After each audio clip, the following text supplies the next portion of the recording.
بسم اللہ الرحمن الرحیم۔ السلام علیکم۔ ایگزام ایج میں آپ کو خوش آمدید کہتے ہیں۔ آج کی ہماری ویڈیو اردو زبان کے متعلق ہے۔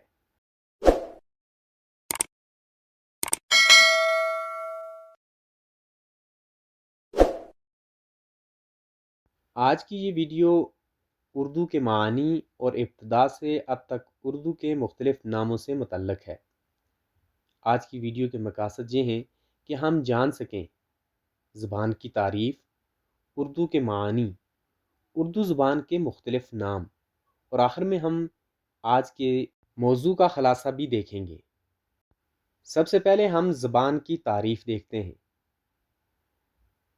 زبان کی عام تعریف یہ ہو سکتی ہے کہ بولنے، بات کرنے، اپنے احساسات، جذبات اور خیالات کو دوسروں تک پہنچانے کے صوتی اور لفظی وسیلے کو زبان کہتے ہیں۔ اب ہم دیکھتے ہیں کہ اردو کے معانی کیا ہیں۔ لفظ اردو ترکی زبان کے لفظ اوردہ سے ماخوذ ہے، جس کے معنی لشکر یا فوج کے ہیں۔ اس کے معنی میں چھاونی کا لفظ بھی آ سکتا ہے۔ چونکہ اردو زبان کئی زبانوں کے امتزاج سے بنی ہے، جن میں فارسی، عربی، ترکی اور مقامی ہندی بولیاں شامل ہیں۔ یہی وجہ ہے کہ یہ لشکری زبان بھی کہلاتی ہے۔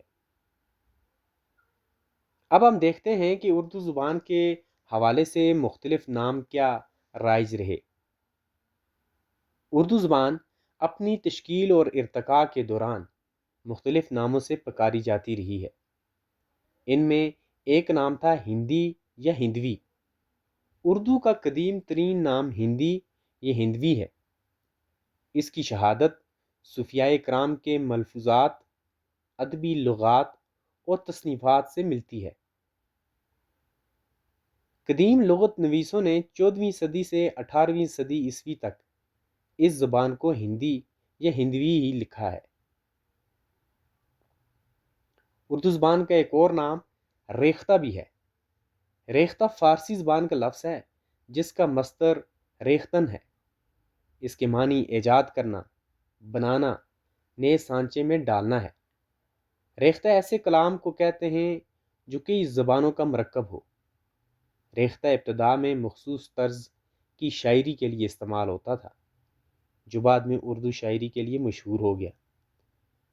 حافظ محمود شیرانی کے مطابق ریختہ کا لفظ موسیقی کی اصطلاح کے طور پر سب سے پہلے امیر خسرو نے استعمال کیا۔ ہندی یا ہندوی کے بعد ریختہ کا نام اردو کے لیے اختیار کیا گیا۔ اردو زبان کے لیے تیسرا نام ہندوستانی بھی تھا۔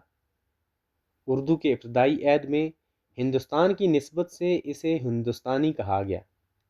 انگریزوں کے ہاں یہ لفظ زیادہ مقبول رہا۔ اردو کے لیے ہندوستانی کی قدیم شہادت تذکِ بابری میں ملتی ہے۔ حافظ محمود شیرانی کے مطابق اس کی ابتدائی شہادت ابراہیم عادل شاہ کے دور میں ملتی ہے۔ موجودہ دور میں اس زبان کے لیے اردو کا لفظ استعمال کیا جاتا ہے۔ اردو زبان کے لیے اردو نام 18ویں صدی عیسوی سے عام ہوا اور اب یہی نام اس زبان کے لیے استعمال کیا جاتا ہے۔ قدیم حوالوں میں اردو کا نام سراج الدین آرزو نے اپنی لغت نوادر الالفاظ، میر تقی میر نے نکات الشعراء اور ذکر میر میں اردو معلیٰ استعمال کیا۔ معلیٰ بعد میں متروک ہو گیا اور اب صرف اردو ہی لکھا جاتا ہے۔ اگر دیگر ناموں کی بات کی جائے تو مختلف علاقوں کی نسبت سے اردو علاقائی ناموں سے بھی مشہور ہوئی۔ جیسے دکن میں اسے دکنی کہتے تھے، دہلی میں اسے دہلوی کہا جاتا تھا، گجرات میں اسے گجری یا گجراتی بولا جاتا تھا۔ مغل شہنشاہ شاہ جہان کے دور میں اسے اردو معلیٰ کہا جاتا تھا۔ اب ہم آج کے موضوع کا خلاصہ دیکھتے ہیں۔